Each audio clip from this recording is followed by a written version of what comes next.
Mga ginagawa ni Sue sa showbiz. Showbiz, hindi ako nagpakialam.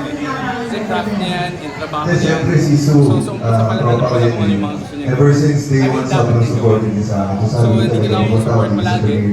And of course, si Kuya lagi Tito, naman yung first binibigay time kasama 100% at namin. Umarte din pinagkakasabla sa ko very siya kung ano yung gusto niya namin. gawing trabaho. Kasi nakaka-favorite vlog namin yung Project Baby. So, it's just opting for Wala pa naman. another option for Something that you guys different plan in your life. Hindi po yung plan Hindi ko. pa naman, What pero was your first impression? siyempre, lahat naman tayo Wala ako. doon papunta pa rin. Pero what do you feel nung sinabi ni Niso na good father ka? If ever maging father ka? Siguro, nasabi niya yun baka dahil pag nakikita niya ako with my mga pamangkins at pagdating sa may mga bata, excited ako laging may inaalagaan.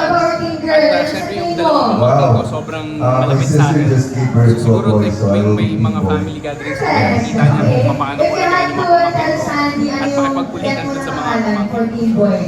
What do you suggest? Oo, sunod-sunod at excited ako sa mga gagawin pa niya. At may bago siyang TV series at excited siya dun. Para sa Thank you guys. Thank you. Okay, wait, after you pala.